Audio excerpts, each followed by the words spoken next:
અડધી રાત્રે 3 વાગે ઉઠીને આપણે નીકળી ગયા હતા કચ્છના પ્રવાસે। ઠંડીના મોસમમાં વહેલું ઉઠવું એટલે અઘરું તો પડે, પણ તોય તે ફરવા જવાની મજા કંઈક અલગ જ હોય, એટલે આપણે નીકળી ગયા। પછી જેવી સવાર પડી એક જગ્યાએ ગાડી ઊભી રાખી અને મસ્ત ગરમ ગરમ વણેલા ગાંઠિયા કઢી સાથે ખાઈ નાખ્યા। પછી નજારો માણતા માણતા ફરીથી આપણે ત્યાંથી ગાડી ચાલુ કરી અને આગળ વધ્યા। આગળ જોયું તો એક જગ્યાએ ચીમનીમાંથી ધુમાડો નીકળતો હતો અને સવારનું સૌંદર્ય જોવાની ઈચ્છા થાય એવો આ નજારો હતો। આગળ વધતા વધતા કચ્છની ખાડીમાંથી આપણે પસાર થતા હતા અને ત્યાં આગળ આજુબાજુમાં ક્યાંક પવનચક્કી તો ક્યાંક ટ્રાફિક એવું જ આપણને જોવા મળતું હતું। અને પછી ફાઇનલી આપણે પહોંચી ગયા અંજાર, કે જ્યાં આગળ જેસલ તોરલની સમાધિ આવેલી છે। અંજારના બજારના સૂડી ચપ્પા બહુ ફેમસ છે, ત્યાં આગળ આપણે બજારમાં થોડુંક ફર્યા અને પછી સીધા જેસલ તોરલની સમાધિ જ્યાં આવેલી છે ત્યાં આપણે પહોંચી ગયા। મંદિરની અંદર જઈને ત્યાં ફોટોગ્રાફી કે વિડીયોગ્રાફી એલાઉડ નથી, એટલે આપણે ત્યાં આગળ ફોટા નથી પાડ્યા। ત્યાં દર્શન કરીને પછી ત્યાંથી આપણે નીકળી ગયા ભુજ તરફ અને સ્મૃતિવન જોવા ગયા। અને ત્યાંથી આપણે નીકળી ગયા પ્રાગ મહેલ અને આયના મહેલ જોવા માટે, જે ભુજના બજારની વચ્ચોવચ્ચ આવેલું છે। પ્રાગ મહેલ જઈને સૌથી પહેલાં તો ગાડી ત્યાં પાર્ક કરી દીધી અને પ્રાગ મહેલ અને આયના મહેલ એકદમ આજુબાજુમાં જ છે, પણ આયના મહેલ બપોરના 2 વાગ્યા પછી ખુલતો હતો, એટલે પહેલાં આપણે પ્રાગ મહેલ જોઈ આવ્યા। અહીંયા સામેથી પ્રાગ મહેલની અંદર એન્ટ્રી હતી અને એન્ટ્રી પાસે જ એક બોર્ડ મારેલું હતું કે તોપ પર ચડીને ફોટા પડાવવા નહીં, એટલે આપણે તોપ ફોડતો એક AI વિડીયો બનાવ્યો અને સંતોષ માની લીધો। અને પછી ત્યાંથી 70 રૂપિયાની ટિકિટ લઈને આપણે અંદર ઘૂસી ગયા। પછી એના પહેલા માળ પર ગયા, ત્યાં આગળ પેલા 5-7 જણા એક સાથે મળીને ઉચકે અને જેની અંદર રાજા મહારાજા કે રાણીઓ એકદમ શાંતિથી બેસેલી હોય એવી ડોલી આપણને દેખાઈ। અને પછી ત્યાંથી આપણે બહારનો વ્યૂ કેપ્ચર કર્યો। પછી મહેલની અંદર જોઈને જોયું તો એક વિશાળકાય ગાંડો મોઢું ફાડીને ઊભો હતો, એટલે મને એમ લાગ્યું કે મને ખાઈ જશે, એટલે ફટાફટ કેમેરો એ બાજુથી ફેરવી નાખ્યો અને મહેલની અંદરનો બીજો નજારો કેપ્ચર કર્યો।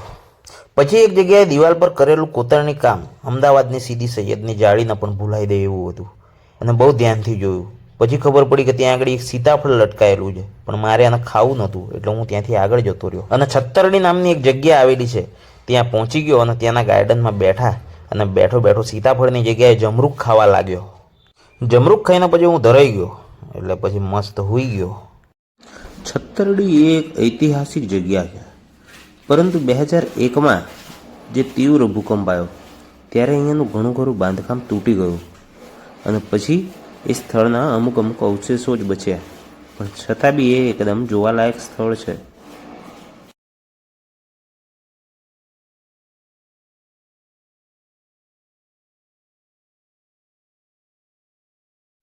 એ દિવસે કચ્છમાં જ નાઇટ સ્ટે કર્યો। કચ્છમાં રોકાયા હોય અને કચ્છી દાબેલી ના ખાધી તો શું ખાધું ભાઈ, એટલે મસ્ત કચ્છી દાબેલી બનાવડાવી અને ખાધી અને કચ્છમાં જ રોકાઈ ગયા અને બીજી સવારે હવે કાળો ડુંગર જવા માટે નીકળી જવાનું હતું। વહેલી સવાર થઈ એટલે ગાડીનો સેલ મારીને આપણે સીધા નીકળી ગયા કાળો ડુંગર બાજુ। સવારનો મસ્ત ખાલી રસ્તો હતો, પણ ક્યાંય નાસ્તો નહોતો। પછી એક જગ્યાએ આટલો મોટો ટ્રક અને એની પાછળ બાંધેલા ભૂંગળા જોઈને ફાઇનલ ડેસ્ટિનેશન પિક્ચરનો એક સીન મને યાદ આવી ગયો। આ ફાઇનલ ડેસ્ટિનેશન મૂવીનો સીન છે, એને જુઓ ભાઈ।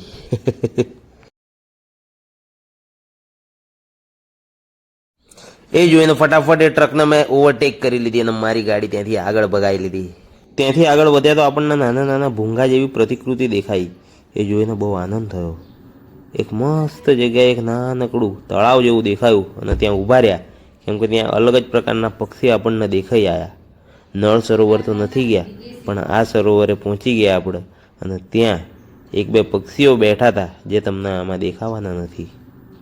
ત્યાંથી ફરીથી સફર પર આગળ વધ્યા। કાળો ડુંગરનું હવે આપણને એક બોર્ડ દેખાઈ ગયું હતું, એટલે હવે આપણે ફટાફટ ત્યાંથી આગળ વધ્યા। હવે આવી ગયા હતા આપણે એક ચુંબકીય ક્ષેત્રમાં, જ્યાં ગાડી આપણે નાખી દીધી ન્યુટ્રલ મોડ પર અને અહીંયા છે એક ટેકરો, જે ટેકરા પર ગાડી ઓટોમેટિક રિવર્સ જઈ રહી છે, જે તમે જોઈ શકો છો, જે ઘણે દૂર સુધી પાછળ જશે। બસ એ પતાવીને પછી કાળો ડુંગર પર પહોંચવાની એકદમ તૈયારી હતી। ડેસ્ટિનેશન પર પહોંચીને ગાડી પાર્ક કરી અને ત્યાંથી પછી આપણે ઉપર ચડ્યા। અહીં ઉપર દત્તાત્રેય ભગવાનનું એક મંદિર આવેલું છે અને અહીંયા રહેવા માટે ધર્મશાળા અને જમવા માટે પણ સારી વ્યવસ્થા છે। ત્યાંથી સીડીઓ ઉતરીને થોડેક આગળ જવાનું હતું અને એક ટેકરો ચડવાનો હતો.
આ મધુર સંગીત સાંભળ્યા પછી ત્યાંનો ભવ્ય નજારાનો આપણે લાભ લીધો અને થોડીક વાર માટે પ્રકૃતિનું સૌંદર્ય માણ્યું.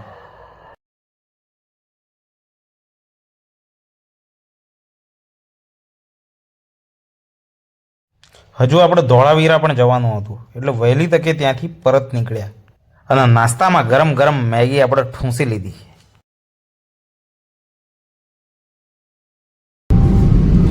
ધોળાવીરા જવા માટે વચ્ચેનો હવે જે 30 કિલોમીટરનો આ રસ્તો હતો તેને જ આપણે કહીએ છીએ વે થ્રુ હેવન.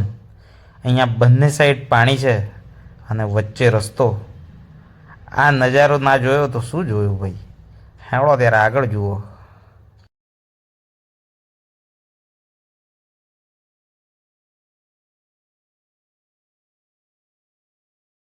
વચ્ચે એક જગ્યાએ ઊભા રહ્યા અને થોડું ઘણું ફોટોશૂટ કર્યું અને ફરીથી ત્યાંથી આગળ વધ્યા અને ફાઇનલી આપણે પહોંચી ગયા ધોળાવીરા, હડપ્પા સભ્યતાનું એક નગર. આવો તમને હડપ્પા સંસ્કૃતિનું સભ્યતાનું એ નગર બતાવું જે જોવાની તમને થોડી ઘણી મજા આવશે, પણ રૂબરૂમાં તમે જશો તો હેડીને થાકી જશો મારા ભાઈ. અહીંયા આગળ એ સમયનું સ્નાનાગાર જેવું તમને દેખાતું હશે અને એની બાજુમાં પણ એક મોટું તળાવ જેવું જ છે. ત્યાં કદાચ એ લોકો પાણી સ્ટોર કરતા હશે. અહીંયા એક ઊંચો ટેકરો જેવો તમને દેખાય છે. એ ટેકરાની ઉપર જ નગર વસેલું હતું જે તે સમયે. તૈયારી કરતા છોકરાઓને આમાં થોડો ઘણો રસ પડશે, પણ તૈયારી નહીં કરતા હોય તો વિડીયોનો દોડાઈ દેજો. આ ટેકરા પર આપણે થોડેક સુધી ચડી ગયા, પણ થોડેક પહોંચ્યા એટલે ત્યાંથી અમને ઉતારીને ભગાડી દીધા કે ફરીને આવો ભાઈ. એટલે પછી આપણે ત્યાંથી પાછા ફરીને ગયા. અહીંયા ટેકરા પર ચડ્યા તો ત્યાં પણ આપણને એક નાનકડું સ્નાનાગાર જેવું દેખાયું. ત્યાં બી આ લોકો પાણી બીજી જગ્યાએથી કૂવામાં લાવીને અહીંયા સ્ટોર કરતા હતા એવું આપણને દેખાયું. અને અહીંયા આ જે તમે જોઈ રહ્યા છો એ આખું પ્રાચીન નગર છે. અહીંયા આગળ થોડું ખોદકામ હજુ ચાલુ છે, એટલા માટે આને હાલમાં બંધ કરવામાં આવેલું છે, જેને થોડા સમય બાદ જરૂરથી ખોલવામાં આવશે. ત્યારે આપણે પાછા આવવાના નથી.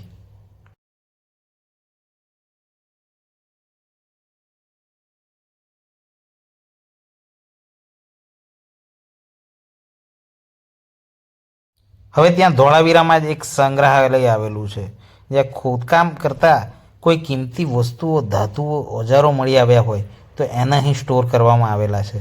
તો આ એનો નજારો છે જે તમે જોઈ શકો છો. અને બહાર નીકળતી વખતે 2-4 ગલોડિયા દેખાઈ ગયા. એનો વિડીયો રેકોર્ડ કરીને ત્યાંથી આપણે પાછા નીકળી ગયા વે થ્રુ હેવનના રસ્તે. સીધા હવે આપણે જવાના હતા ધોરડો, સફેદ રણની સફરે.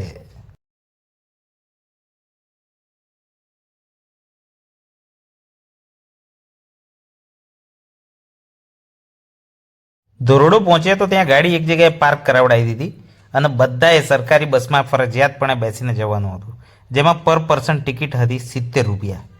એટલે ટિકિટ લઈને આપણે બસમાં બેસી ગયા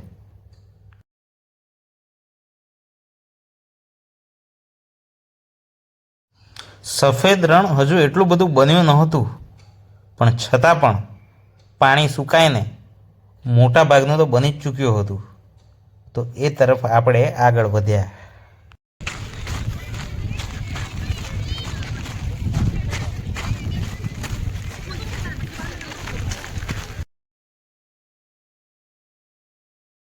સફેદ રણમાં આપણે એક વાયરલ સોંગ ઠૂસ ઠૂસ પર રીલ બનાવી અને પછી બીજા 2-4 વિડીયો શૂટ કર્યા. खुशबू गुजरात की, कच्छ नहीं देखा तो कुछ नहीं देखा.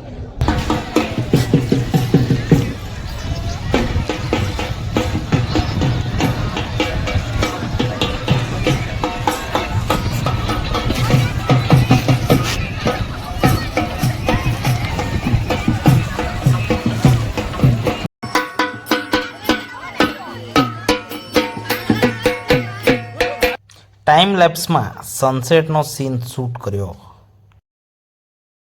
બસ દોરડો ફરીને પછી આપણે નીકળી ગયા હતા નારાયણ સરોવર અને કોટેશ્વર તરફ.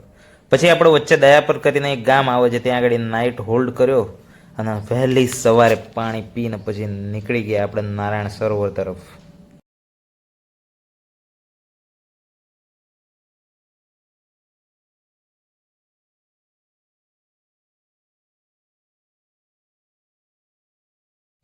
નારાયણ સરોવર જેવા અમે પહોંચ્યા તો ત્યાં કિલ્લાની અંદરની એન્ટ્રી જે હતી તે એન્ટ્રન્સનું સીન બહુ જબરજસ્ત હતો અને એ લુક બહુ જ સારો આવતો હતો, એટલે આને વિડીયોમાં લીધું છે. અને ત્યાંથી પછી ધીમે ધીમે આગળ વધ્યા અને ત્યાં આગળ એક મંદિર આવેલું છે, એ મંદિરમાં દર્શન કર્યા.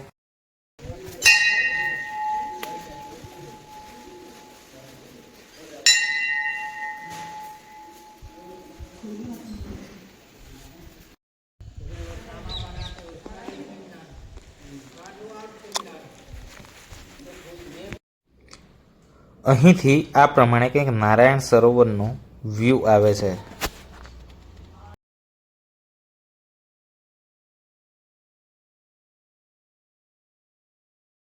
નારાયણ સરોવર દર્શન કર્યા બાદ કોટેશ્વર તરફ આગળ વધ્યા અને ત્યાં શંકર ભગવાનના દર્શન કરવાના હતા. કોટેશ્વરમાં આ પ્રકારે શંકર ભગવાનનું મંદિર આવેલું છે અને ધજા હવામાં લહેરાય છે.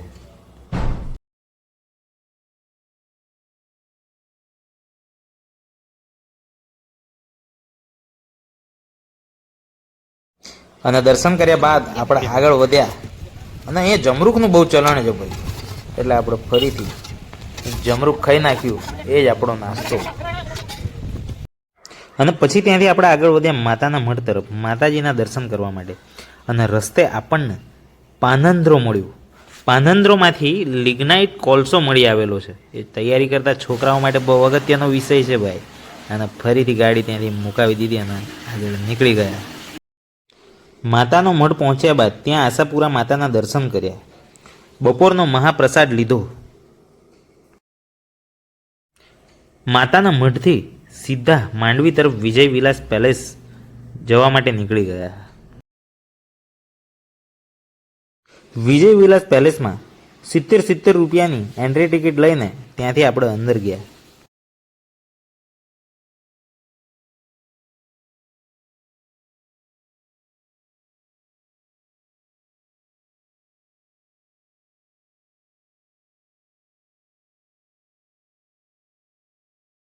વિજય વિલાસ પેલેસમાં અંદર એન્ટ્રી લઈને અંદરનો વ્યૂ જોયો તો એવું લાગ્યું રાજા મહારાજાઓની જિંદગી શું હશે યાર. ત્યાં આગળ પછી રાજાઓ દ્વારા જે શિકાર કરવામાં આવેલો તે દીપડો મૂકવામાં આવેલો અને એક વાઘ મૂકવામાં આવેલો. આ વાઘ વિડીયોમાં તો એકદમ નોર્મલ જ લાગે છે, પણ લાઈવમાં એકદમ મજબૂત હતો, જેને મેં મારી હાઇટ સાથે કમ્પેર કરીને બતાવવાનો ટ્રાય કર્યો છે, જેને તમે જોઈ શકો છો અને અંદાજ લગાવી શકો છો. અહીંથી ઉપરના માળે જવા માટે જે સીડીઓ બનાવવામાં આવી હતી એને પણ કંઈક અલગ જ રીતે શણગારવામાં આવેલી હતી. અને ઉપર ગયા પછી ત્યાંનો વ્યૂ તમે જોઈ શકો છો.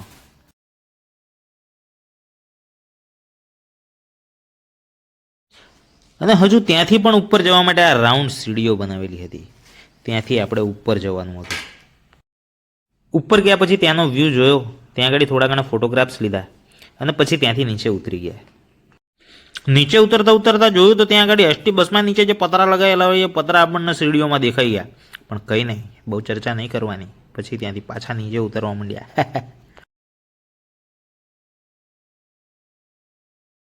પછી નીચે જતા જતા એક દરવાજો દેખાયો. ત્યાં આગળ એક બોર્ડ મારેલું હતું કે ઉઘાડવાના 100 રૂપિયાનો દંડ. એટલે આપણે એને ઉઘાડ્યું નહીં અને નીચે ફટાફટ ઉતરવા માંડ્યા, કેમ કે હવે આપણે જવાના હતા માંડવી બીચ તરફ.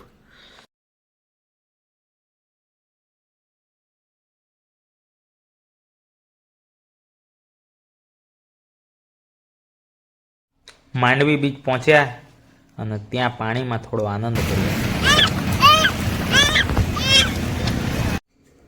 વિચાર્યું કે એક રાઈડમાં હવે બેસવામાં આવે.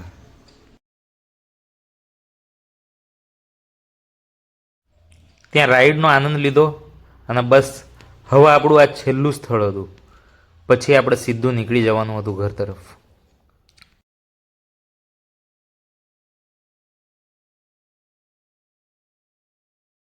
બસ તો આપણો આ કચ્છનો સફર પૂરો થયો. વિડીયો ગમ્યો હોય તો એક લાઈક કરી દેજો અને કોમેન્ટમાં લખજો કે વિડીયો તમને કેવો લાગ્યો.